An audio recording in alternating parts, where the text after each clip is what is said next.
Good afternoon, everyone, and welcome. I'm Lynn Marsden-Atlass. I'm Executive Director of the Arthur Ross Gallery and the University Curator. Thank you for joining us today for this really exciting and important conversation.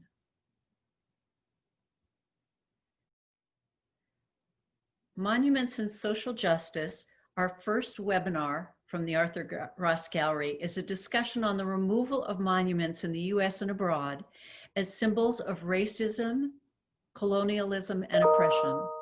From the toppling of the Jefferson Davis Memorial in Richmond, for example, to the burning of the Pike statue in Washington, D.C., to the removal of King Leopold III's monument in Antwerp, or the Rizzo statue in Philadelphia, monuments are a flashpoint today for change. This is true at Penn as well.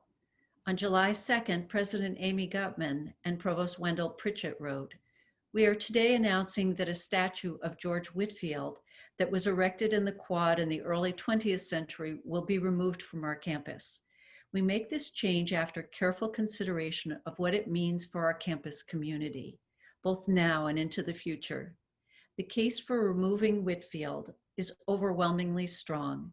He was a well-known evangelical preacher in the mid-18th century, who notably led a successful campaign to allow slavery in Georgia. This is undeniably one of Whitefield's principal legacies. Honoring him with a statue on our campus is inconsistent with our university core values, which guide us in becoming an ever more welcoming community that celebrates inclusion and diversity." Today, as moderator, I will introduce each of our 5 panelists, who will then speak for 5 to 7 minutes. Following all 5 talks, we will take questions through the question and answer mode from our virtual audience. Our first speaker today is David Brownlee. David is a historian of modern architecture and urbanism and the Francis Shapiro-Weitzenhoffer Professor Emeritus of the History of Art at the University of Pennsylvania, where he has taught for his entire career. Winner of major publication awards from the Society of Architectural Historians, USA, its British counterpart, and the American Institute of Architects, he was named a Fellow of the Society of Architectural Historians in 2015. In 2020, the Society of Architectural Historians established the Brownlee Dissertation Prize in his honor. At Penn, Brownlee directed the implementation of the College House system in 1998 and won the Lynn Award for Teaching in 2001. He served for 15 years on the Philadelphia Historical Commission, chairing its designation committee, and he now serves on the boards of the Preservation Alliance for Greater Philadelphia and the Design Advocacy Group. David. It's good to be with you. Can we show my slides? Absolutely.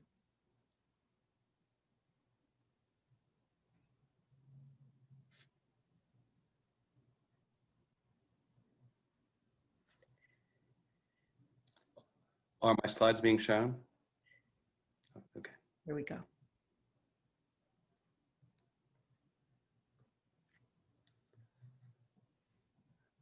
Next slide, please. I bring you good news and bad news. First, the good news. The monuments of Monument Avenue in Richmond had no arcane power that stemmed from the quality of their art. These banal statues of the leaders of the Confederacy on a greenway through a housing development did not convince people to become racists. They were created by racists and embraced by racists. Next. The bad news is that we have not done very well in creating anti-racist art that is any more effective, as represented by the sincere but formulaic portrayal of Arthur Ashe that was added to Monument Avenue in 1996. In making art that really changes how we think about anything is hard. Next, please. In the past, artists have occasionally broken out of this trap. After 1848, and the second great wave of democratic revolutions, the best artists shifted to new modes of representation that drew energy from the all-encompassing bourgeois culture. A result of this is the terrifying ordinariness with which Manet depicts the world-changing violence of the execution of the puppet emperor Maximilian of Mexico. Next, please. Or the ordinariness with which Rodin rendered the stoic self-sacrifice of the burghers of Calais.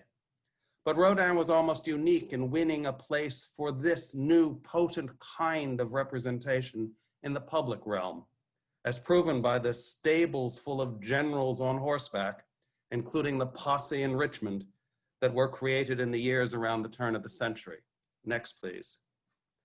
On May 30th of this year, Philadelphians self-administered a laboratory experiment on the efficacy of monumental art. They gathered in the tens of thousands in front of the Art Museum. But I am sure that they did not choose that place because one of the architects of the building was an African American. Could I have the next, please? Or because of the stamp of authority that stemmed from its wide-ranging collections, one of whose most famous paintings is Henry Ozawa Tanner's Annunciation. Next, please.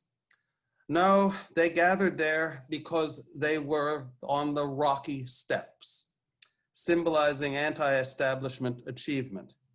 That is a worthy thing, but not something that has been captured in and communicated by great art. After hearing speeches and kneeling for 9 minutes, the crowd moved towards Center City. Next, please. They were not moved to stop again and cheer. Could I have the next, please? Oh, I'm sorry, you've skipped a couple.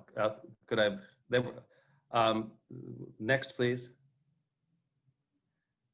They were not moved to stop again and cheer by the passionate vigor of the memorial to soldiers and sailors who defeated the Confederacy in the Civil War. Next, please. And next, please. Nor by the emotional and physical verism of the All Wars Memorial to colored sailors and soldiers, which was moved from obscurity to the present place on Logan Square in 1994. Next, please. Of course, they ignored too the Swan Fountain, the city's most gorgeous memorial, which most people think has to do with long-necked birds, swans, not Dr. Swan, a great 19th century philanthropist. No, next, please. Their destination was the Frank Rizzo statue, a monument that was defined not by the greatness of its art, but by the depravity of its message. I suppose that we should be grateful that the artistic case for evil was made with such banality, but it does make one yearn for a place where great art inspires us to rally in support of our ideals, not to protest our afflictions. Next, please. There is, of course, better. The Lincoln Memorial is a modernist abstraction of an ancient temple that contains an Olympian president seated and in his street clothes. Could I have the next? And it has welcomed us to sing together with Marian Anderson in 1939. Next, please. And to dream together with Martin Luther King in 1963. Next, please. Modernist art is, I believe, no less capable of inspiring us to greatness. The international style pavilion of the Spanish Republican government at the 1937 World's Fair in Paris contained two potent works of political art. One, next please. The more famous is Pablo Picasso's Guernica, in which the artist harnessed the power of abstraction and surrealism to indict the fascists for bombing the Basque village of Guernica. Next, please. Less well-known is Almaden, a sculpture by Alexander Calder, which was inspired by the brutal Francoist siege of the mercury mining village of Almaden. This semi-surrealist work is immobile that incorporates a fountain of mercury in which the shiny, viscous, toxic liquid flows slowly from one pan to another, inviting by unconventional means our attention to the suffering of the miners and their plight in the cockpit of war. Next, please. There is hope for a modern monumental art that can make us think about important and complicated things. And in my lifetime, that is embodied most powerfully by Maya Lin's Vietnam Memorial, that marvelously therapeutic wound in the earth. Next, please. In which reflection, both metaphorical and real, is unavoidable. Next, please. Potent also is the light sculpture that commemorates the 9/11 destruction of the World Trade Center. Intended to be temporary, Tribute in Light has become a permanently recurring installation of evanescent forms that remember the evanescence of what we once imagined to be permanent. Next, please. We need more monuments like that, which challenge us to think afresh. Monuments like Sharon Hayes' unpopulated pedestals, erected in Rittenhouse Square in 2017 as part of the citywide monument lab. Her pedestals ask us with stunning simplicity and beauty to contemplate what our monuments have failed to do, whom and what they have neglected. Next, please. But I don't believe that we need more men and horses on pedestals, or even women on pedestals. We need monuments. We need monumental art that speaks the language of our time, an art that is like Hamilton and not like Pirates of Penzance. It is only thus that our monuments can shape history. Otherwise, history will make our monuments for us. To be sure, we do need monuments that do different things, that define their subjects more broadly. But we also need monuments that do things differently, that engage their audiences more deeply. Can monuments make history? I hope so. Thank you.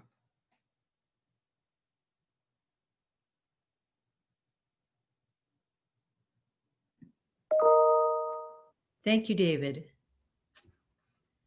Our next speaker is Randall Mason. Randall Mason is Associate Professor at the University of Pennsylvania's Weitzman School of Design, Senior Fellow at Penn Praxis, and former Chair of the Graduate Program in Historic Preservation.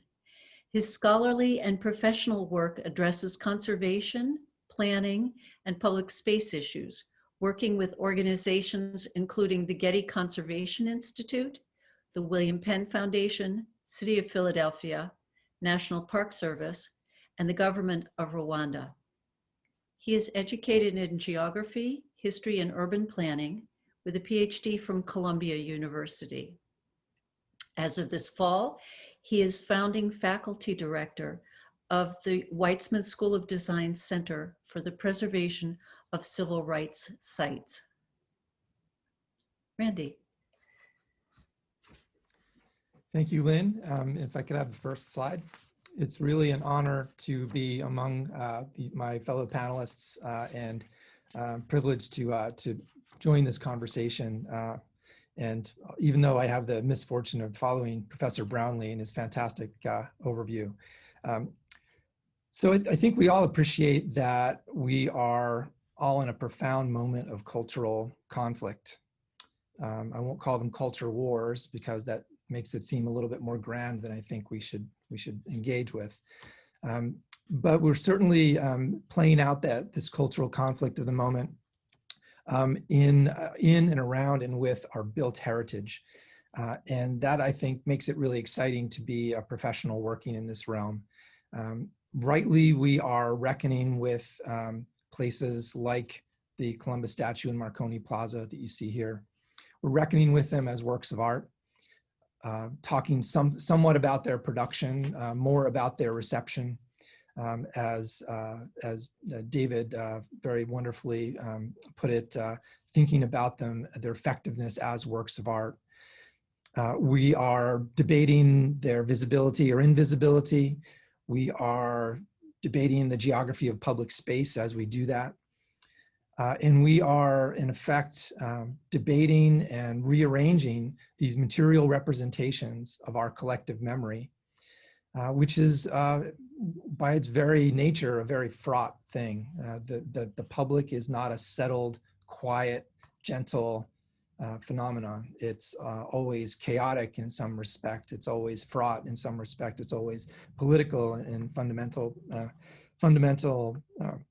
aspect. What I would argue, though, is as we look at not just the individual sites, but a collection, if you will, or this whole phenomenon, is that the debates we're having and the moving and shrouding, et cetera, is evidence that it's working. That as a system, built heritage as a platform for debating what is valuable, what cultures we want to make and create and pass on to future generations, is working, because this is one of the places in which we should be having these arguments. Next slide, please. The overriding point I'd like to make, hopefully, is made a little bit more clear by this metaphor of the shark. Beneath every fin, if you go to the next slide, is a shark. And we, of course, don't just study the fins. We don't just respond to the fins, hopefully. If we are thoughtful and thorough and future-minded, we also understand the fin and the shark in their contexts, in the context of an ecology of organisms and processes and materials and resources and energy flows and all the related things that give the shark its sharkness. We think of them all as a system. Next, please. And that's my simple argument, is that we should think of these works of art, these memorials, these monuments, whatever labels we are using, as a system, and to think about their systemic qualities, both the ones that we abhor and want to change, and also the ones that we want to cultivate and to project into the future. And we need to teach ourselves to see these systemic qualities by centering on change, for instance, by understanding that it's really, it's an extraordinary event, but not an extraordinary occurrence that Stonewall Jackson is taken down, that the script on the pedestal is re-scripted by the public. This to me is good evidence that again, not only is the system working, but that change is being embraced. And we're not just retreating to a kind of settled, static, and complacent attitude that once an artwork is made, it deserves to be conserved. Conservation, preservation are, like collective memory itself, a fraught process that is bound to be fought over, contested, and always of kind of uncertain result. Next, please. So part of how I've come to this understanding of collective memory and built heritage as a dynamic system that is made up of a collection of many different kinds of sites in a particular city or country or territory comes from studying New York City in a previous phase of my career in the time between around the turn of the 20th century. When a whole series of innovations and creative artworks and new institutions were created to produce what I called a memory infrastructure. A whole series of places and events and artworks that were crafted by the dominant elite culture to make the city remember the past in certain ways. This is a phenomenon that happens everywhere, not just New York. It just happened to be where I studied. And among the places that seemed so profoundly changeful and in so doing becoming more meaningful was the George Washington statue in Union Square, seen here at 3 different times from 3 different perspectives to reinforce the changefulness and the shiftiness that we should be able to value. Whether it's original version in 1863 as the general on the pedestal behind the iron fence, to the kind of everyday urban park where people are eating their lunch and hanging out and waiting for hookups and just having their everyday life, to the extraordinary moment after 9/11 when George Washington's statue as well as the rest of Union Square, became the substrate or the platform, if you will, for the new immediate ephemeral memorials that were being made by New Yorkers. All of these aspects of this particular place, I think, are present in all of the debates we're having about individual artworks and individual memorials. But we hopefully will find this also as a moment to reframe how we see individual pieces as part of a bigger, more extensive, more complex system of sites and territories and organizations and ideas that together create this kind of ecology of memory, not just the fin, but the whole shark and the ocean in which the shark swims. Last, please, last slide.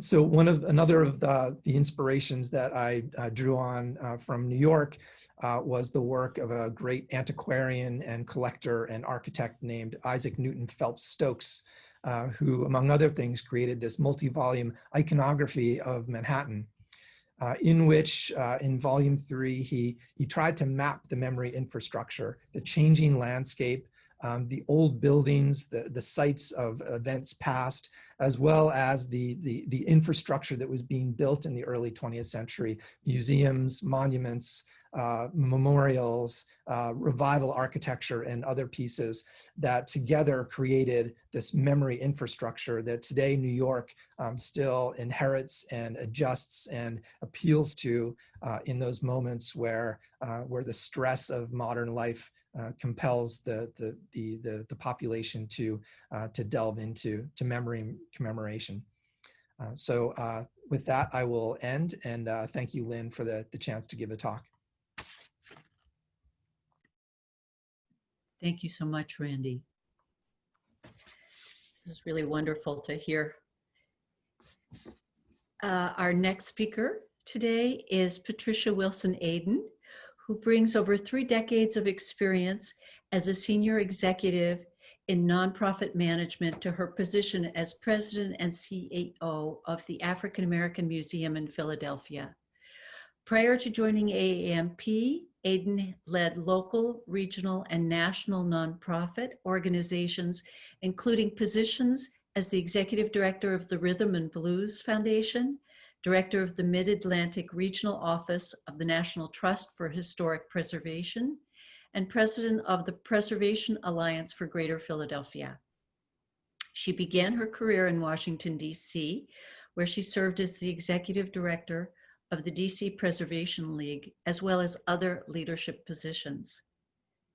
Patricia Aden will assume the position of president and CEO of the Blues Foundation in Memphis, Tennessee in October. So Patty, we are sad to see you go. We're excited for you and we wish you all the best. But first we'd like to hear a little bit from you about this important topic. Well, thank you, Lynn, for those good wishes, and good afternoon, everyone. I was really delighted when Lynn invited me to participate in this discussion, and especially pleased to be part of a discussion that includes so many of my colleagues whose work I admire. Of course, today's topic is a timely one, as streets across the country have been roiled with righteous calls for racial justice. Attention is turned to monuments that represent this country's long history of racial oppression. The most notorious instances call for the removal of statues commemorating the Confederacy and its military heroes. It's commonly believed, and this is a viewpoint that I share, that these memorials were erected in the years following Reconstruction to reaffirm white supremacy. During an era during which lynching was commonplace, Black people were regularly terrorized by the Klan, and Jim Crow laws were instituted to legalize the subjugation of Blacks, these statues were erected to venerate the Confederacy and all it stood for. Over the ensuing decades, they have helped create a new narrative about Southern history in a manner similar to the movies such as Birth of a Nation and Gone with the Wind. These statues celebrate a false history that romanticizes those that actually participated in a treasonous rebellion against our country and reasserts notions of the subservience of Black people. We can all agree that such images should not stand, but the discussion of how they should be replaced is much more challenging, requiring a nuanced and structured approach that will ensure that our collective American consciousness is awakened and our understanding is broadened to acknowledge the contributions of Black Americans as well as others from diverse backgrounds. But how will this be accomplished? How do we celebrate? Who do we commemorate? How do we correct the exclusionary practices of the past? How do we use public art, such as statues, to preserve our history and memorialize our shared American ideals? I'm going to ask that you go back to the first slide, please.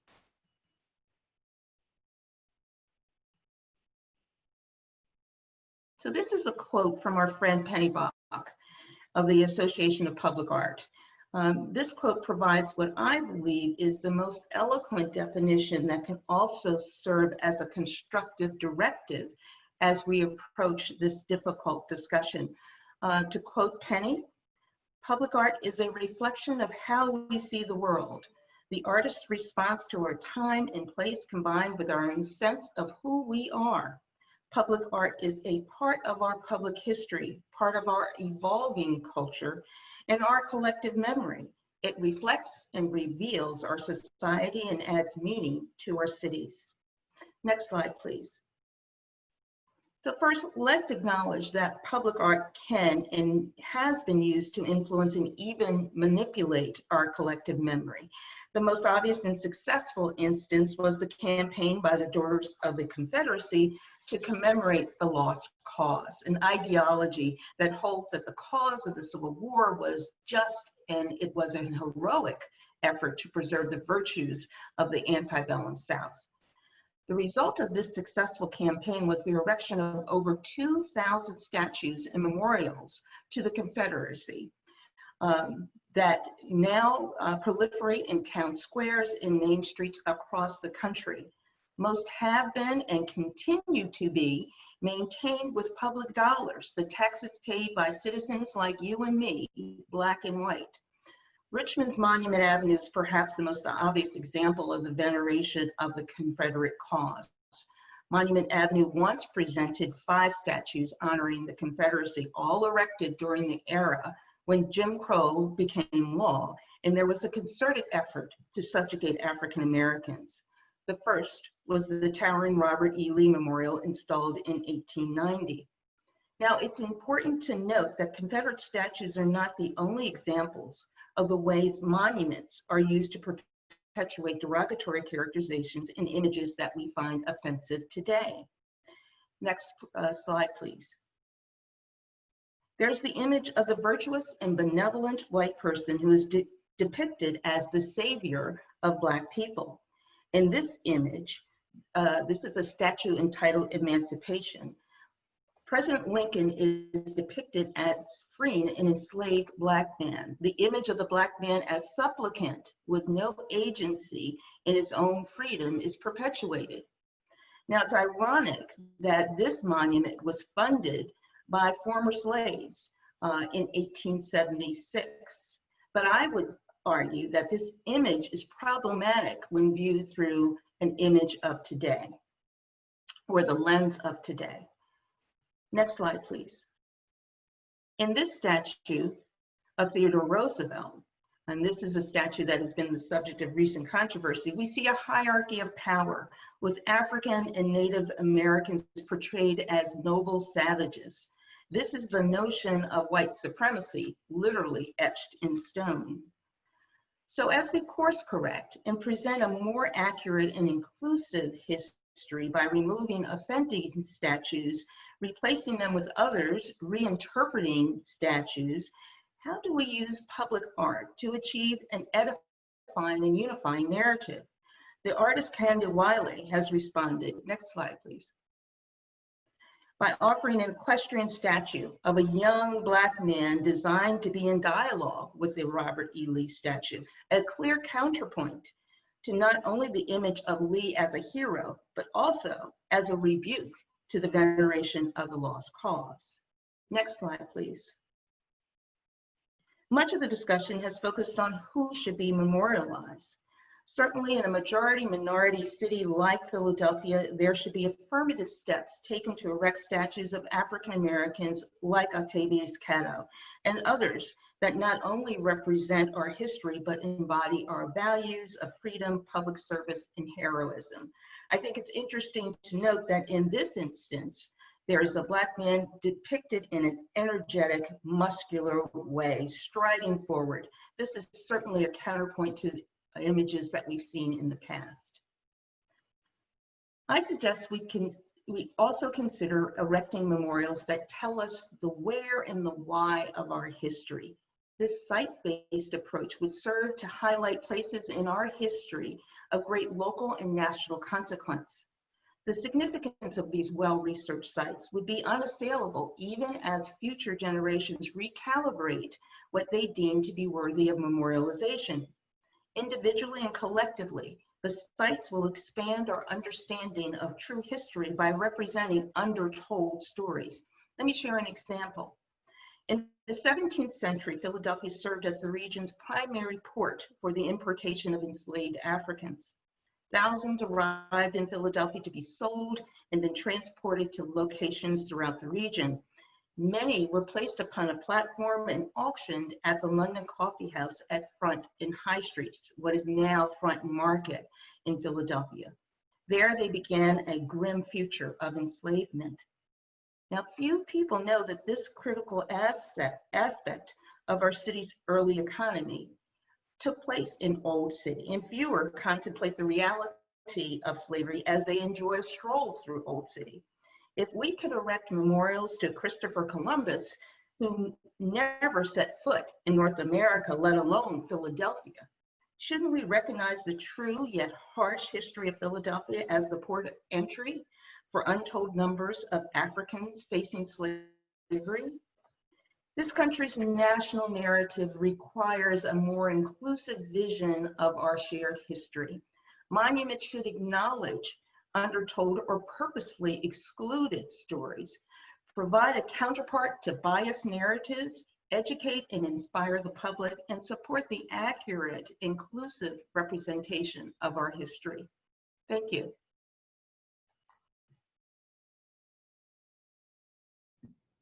Thank you very much, Patty.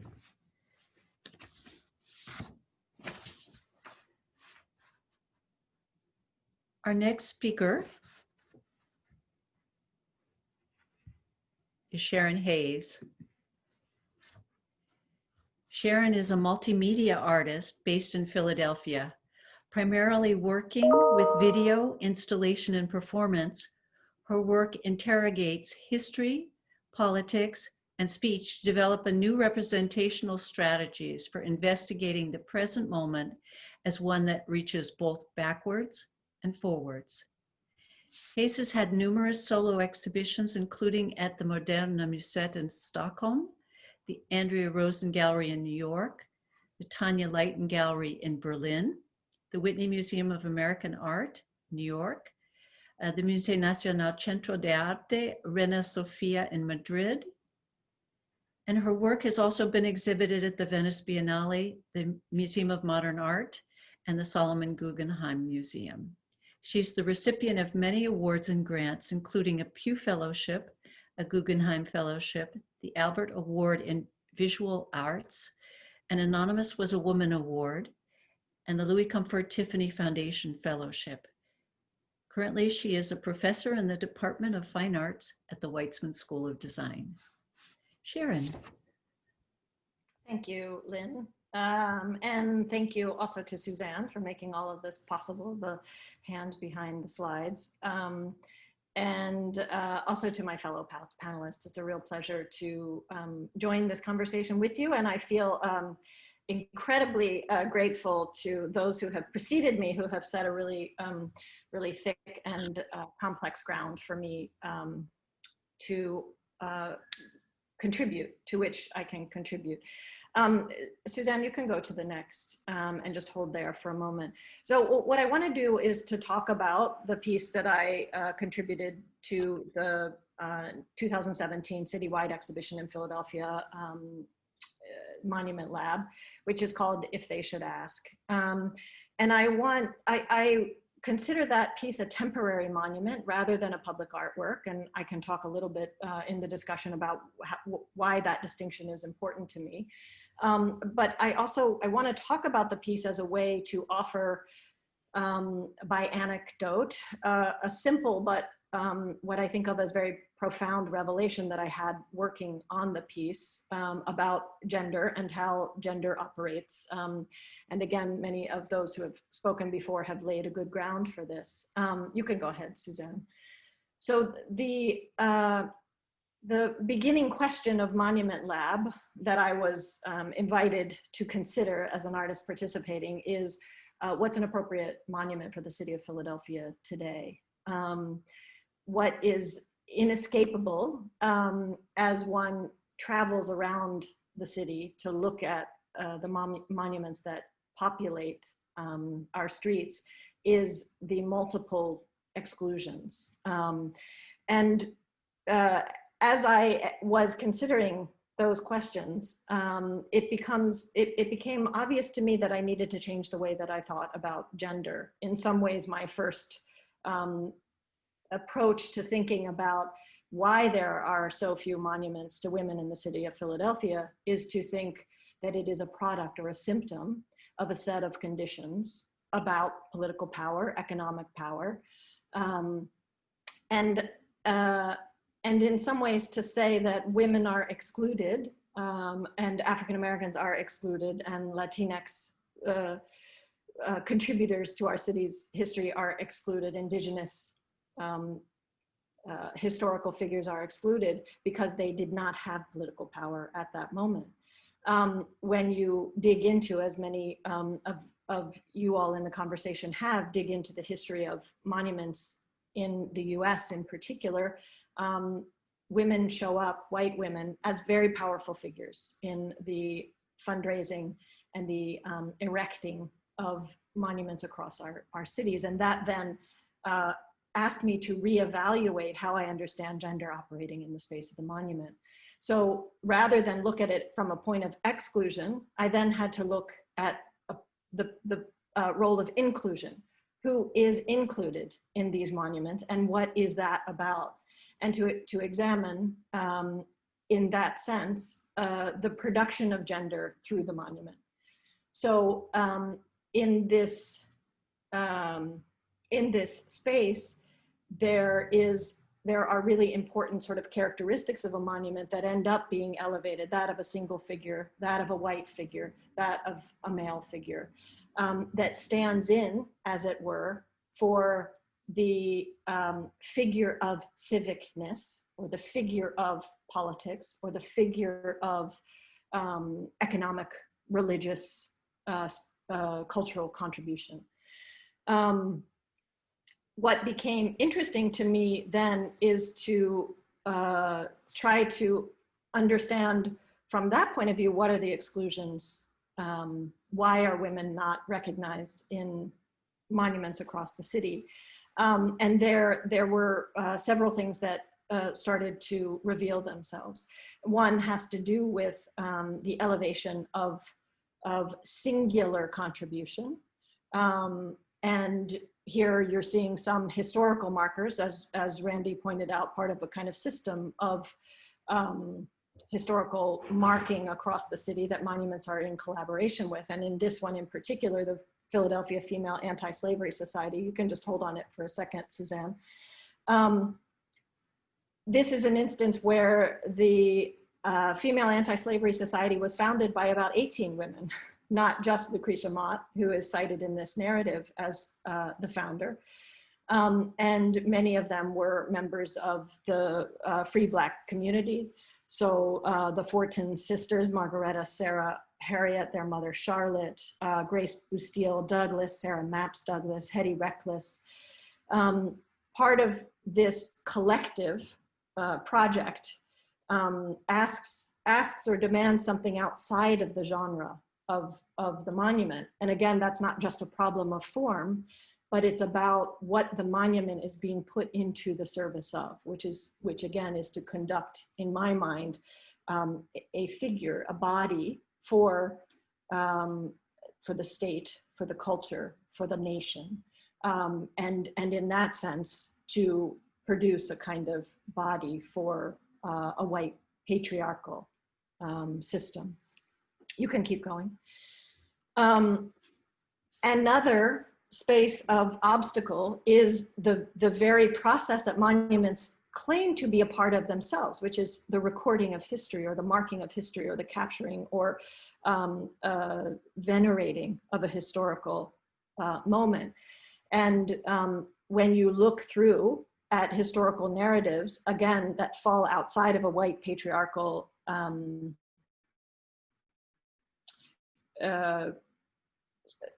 systemic kind of condition, then you are often finding that a historical narrative is repressed not once, but multiple times. So here on the front of the piece that I made, this is a image of If They Should Ask, which is a collection of pedestals, some of which you saw in the images that preceded, that I found that around the city of Philadelphia that are holding statues to men. I cast them in concrete at half size, which the pedestal monument rendered at half size turns out to be about human scale. And then created a kind of assemblage of these sculptural objects. Around the band of the object is a phrase, on this site, there could be a statue too. And then there are about 78 individual and collective names or namings. And sometimes those are also a recognition of a history that cannot be known or has not yet been surfaced. So the trans women who sat in at Dewey's Cafe in 1965 to protest against both racial and gender expressive exclusions.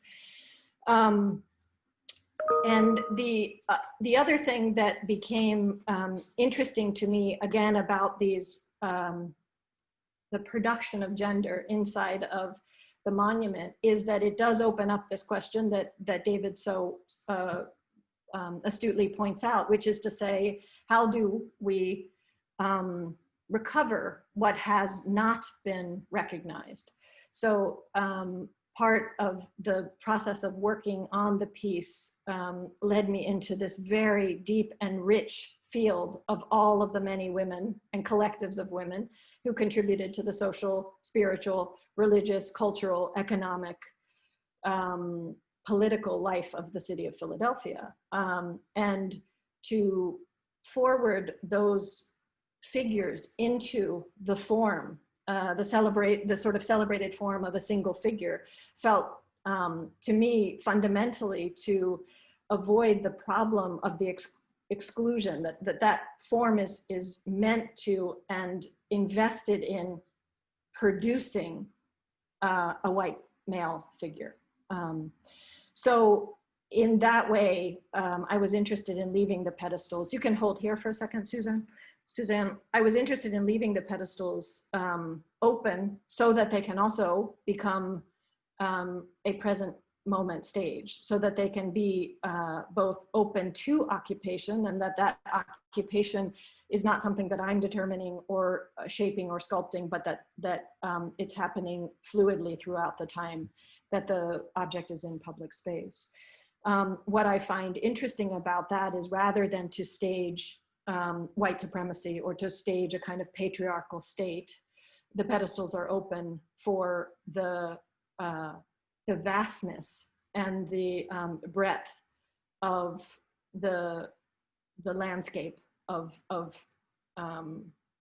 historical value and contributions that is really more our material reality. So in a simple way, it's to say that if we anecdotally come to this question, why are there so few statues to women in the city of Philadelphia? We also have to say there were women present at all of the sort of various registers of this site, including a pre-settler or pre-colonial moment, who got us to where we are now. and that it is through this temporary, varied, fluid, contingent restaging of our relations to each other that we can start to kind of crack open those narratives and crack open those histories and bring those women to the fore.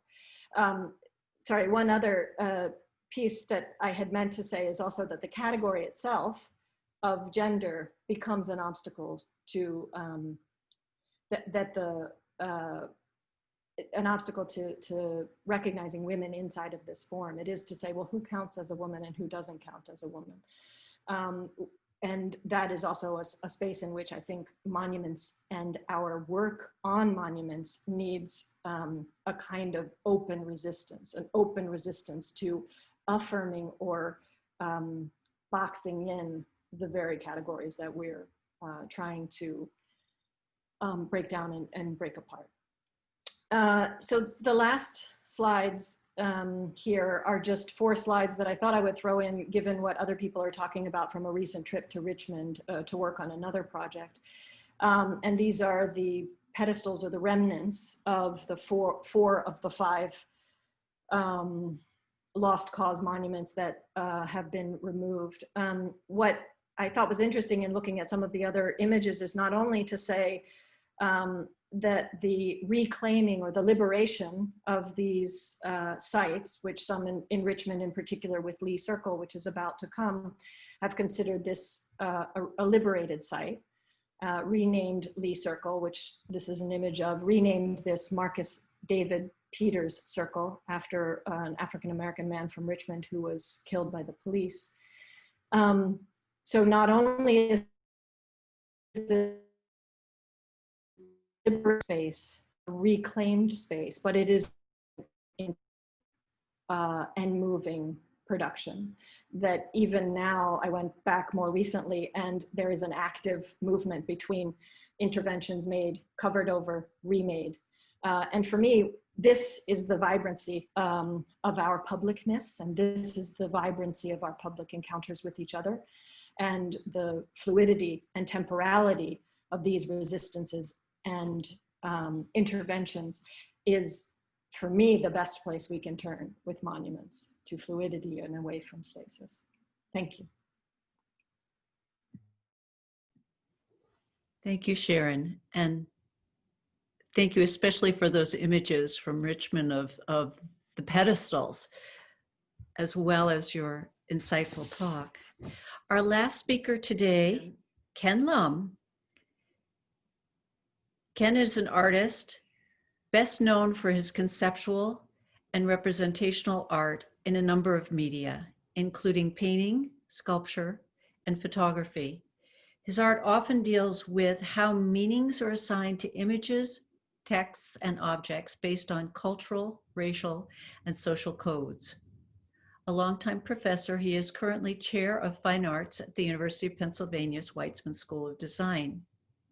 Ken has an extensive art exhibition record that includes Documenta 11, the Venice Biennale, São Paulo Biennial, Shanghai Biennale, Carnegie Triennial, Sydney Biennial, Liverpool Biennial, Guangzhou Biennial, and the Whitney Biennial.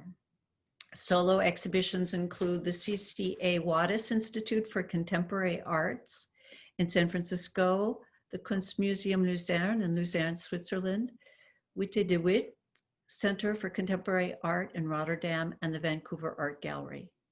Since the mid-1990s, Lum has worked on numerous major permanent public art commissions, including for the cities of Vienna, the Engadine, Rotterdam, St. Louis, Leiden, Utrecht, Toronto, and Vancouver. Lum has also served as a curator for several large-scale exhibitions, including Shanghai Modern, 1919 to 1949, Sharjah Biennial 7, and Monument Lab Creative Speculations for Philadelphia. He is the co-founder and chief curatorial advisor for Monument Lab. Ken. Thank you very much, Lynn. Thank you, Suzanne, for organizing these slides as well. And I'm very glad and honored to be among such distinguished panelists. and to have been invited to participate in this important webinar.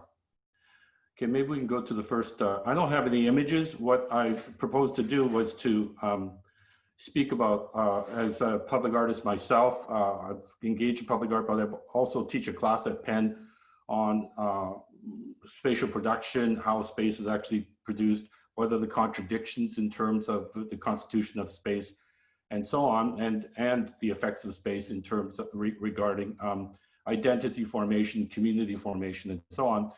I thought I could offer 10 guiding thoughts regarding public art, which is something which which is a bit of an internal memo, which I've written for our public art people. I mean, our Monument Lab people. So this is the kind of inside the belt, inside the I'm terrible with idioms, so I guess it's inside the beltway kind of guidelines. So 10 guiding thoughts regarding public art. What do we want our public art to do? Okay, so maybe the first one, next one. So this, if you're an artist, this applies to both artists and to audience who are interested in public art and monuments and such. And so these are the things that I think are important to think about. The first is public. What kind of public is constituted by the space in which a work is or to be cited in? It's important to think of the public as both an idea and a reality, and that it is a complex term and never monolithic, even in its most apparently uniform spaces. So what that means is even in the most kind of uniform, apparently uniform demographic sense of a neighborhood, there are all kinds of multiplicities in terms of the constitution of the individuals that make up that community. So yet, if you're the artist for that public commission, then the public has to be thought of as a negotiated term. So it's something which is unavoidable, and it's a very complex term full of contradiction. But the important point is that a public is a multiple term, never a singular term, and open to change and flux over time as well. Okay, next. The second term I would ask, I always think about when I'm making art myself for public space, is space. Space in urban settings today is marked by occupation, not just in economic and political terms, but by a corresponding cultural code that reaffirms those economic and political terms, right? So we can think of it in hegemonic terms, or Pierre Bourdieu, the French sociologist, would say this is the habitus, this is the kind of naturalized indoctrination process of the rules and of speech, of the rules of public conduct, and of the rules of social practice as it has been deliberated to us, right? And so it's important to recognize that in order to be able to challenge it, in order to convert social practice to in line with lived experience. Knowing that for any space there are rules, unspoken laws with regards to the limits of what can or cannot be said or enacted is important. And that means that we don't live in, public space isn't just a kind of unfettered space where anything can be inserted in its place, but that there are constraints and there are rules and even filtering and censoring mechanisms that are there, and that the savvy artist or the amateur of, in the French sense, of public art needs to discern in studying public art. Okay, next. The third term would be site. I've written that site is a conduit. It's a node of embodiment for artistic experience and for potential narratives of the disenfranchised histories and voices that physically form the core of a site's sociality. Now, I'm not even sure what sociality is a term, but it sounded good, and I thought it applied in this case. I guess I'm speaking of sociality as the condition of the social, so that the public art contributes to fomenting certain conditions of the social environment, not just engaging it, but actually inserting its voice, inserting its its meanings, its narratives, even if it's a disruptive voice within the kind of social environment that's constituted by the site. Okay, next. The fourth and no, number 4, please. Yeah, that may be Freudian because we just skipped over history again. There you go. Okay, okay. Number 4 is history. Think especially of subjugated histories. This is a kind of Foucauldian idea of subjugated knowledges. It's related to the idea of that the knowledge and wisdom offered by the poor, the oppressed, those of penury, those on the margins, those who are othered, are not heard and or not valued for their wisdom, or not appreciated for what they understand, what their lived experience have told them about history. So think especially of subjugated histories as it was experienced within a social and public realm, whether it be in this moment or in the past. But also equally important is to also think of the changes in the way histories are subjugated. There are always new techniques, if I can frame it that way, to the subjugation of people. There are always new knowledges in terms of how people are oppressed, right? And new and fluctuations, even in terms of the gifting of space, let's say, at any given time. So, for example, with the Confederate monuments, right? It was the Daughters of the Confederacy started, really instituting more and more of these monuments precisely at those moments where there was some degree of space or progress regarding civil liberties, right? And so and that was intolerable. And so the functioning of the lost cause monuments always coincided with those moments where there was some glint of light, let's just say, that was possible to be gleaned regarding civil liberties and social justice questions. So think also of the changes in the way histories are subjugated. Number 5, mediation. This is, who are the players with a vested interest in your idea or proposal, right? And this would be, in the past tense, who were the players who had a vested interest in the idea or the monument that's in place? Who were the sponsors, public and private? These players can have conflicting or compounding interests. Public art programs, and it's incumbent on the artist and incumbent on the viewer, the spectator, to actually get some sense of these players. Public art programs are essentially concerned with the project of preserving notions of heritage identity. But while historical reconstruction has become a trope in public art, a story that deserves to be told need not be told in familiar ways. It should be told in a way that preserves a dimension of the untold or cannot be told. And that's because the cannot be told is very important. The cannot be told, art provides license for the artist to say things that cannot be said in language, cannot be announced explicitly. And that's very, very important. Okay, next. Think non-art. Today, public art competes visually with so many visually capturing manifestations that are non-art. Think of what makes non-art surfaces so effective in securing attention. And this is the important point.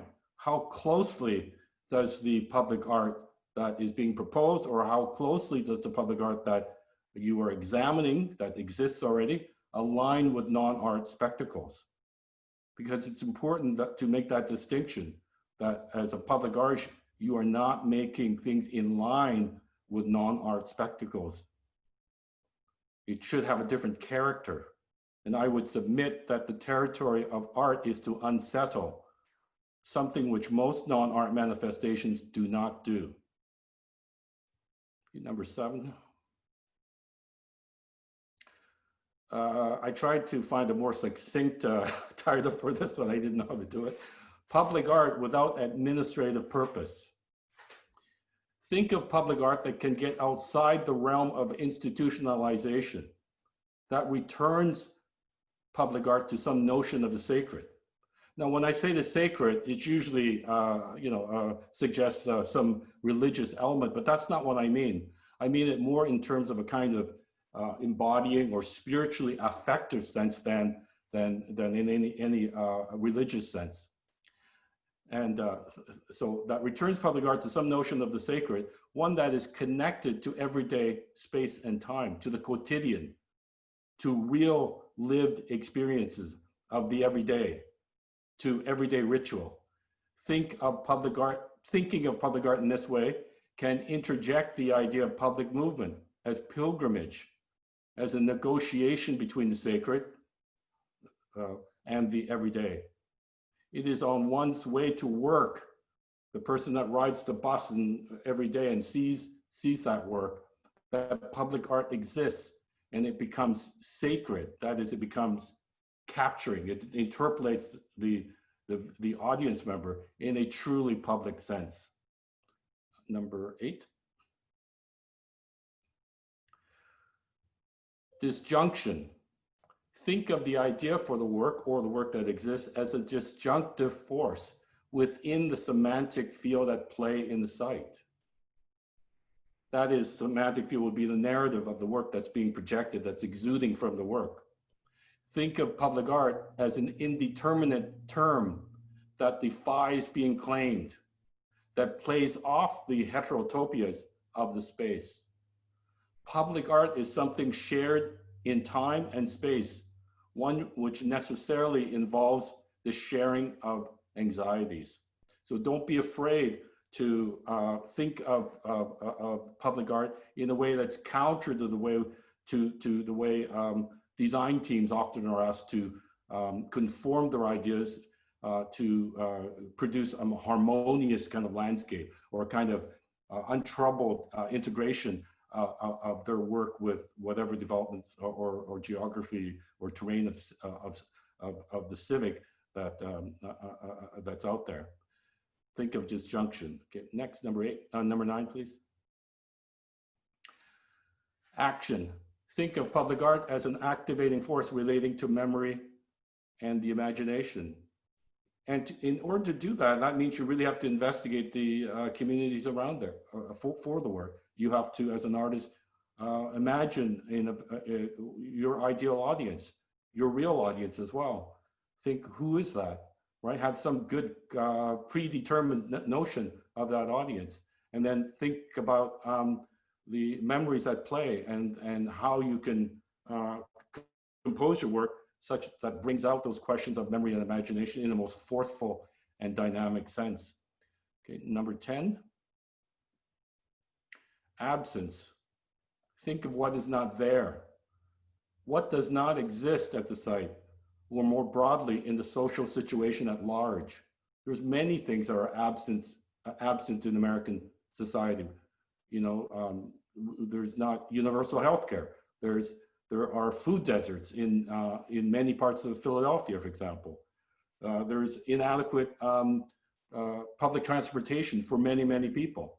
And even when there is public transportation for many people, it's better to walk because it's too expensive even to pay $2.50 for a ticket. So this can involve the idea of transitional or counter monuments, such as ones that are self-negating in form. But absence also calls up the problem of imagined communities of whole or fused individuals. By fused individuals, that's only to say that every individual is a composite of encounters with others, many others, and the idea of a self that is doubly constituted as both a presence and absence from community, over and beyond and imagined participation in the community. So those are the 10 guiding principles for public art that I think are important. So if there are young would-be public artists out there, they've got the secrets to what do you call it? Almost like the tablet with the, you know, rules. And so, okay, thanks very much. Thank you, Ken. I have so much to think about, and I want to thank our panelists. Unfortunately, I can't hear you all clap, but this has given us such a rich and thoughtful afternoon of thinking about the context of monuments, how monuments change, and where we might go for the future. Thank you to David. Let's see if I can do this in order. Randy, Patty, Patricia, Sharon, and to Ken for just a wonderful afternoon and a very, very thoughtful reflections on how monuments are, if you will, how social justice is reforming our current view of monuments.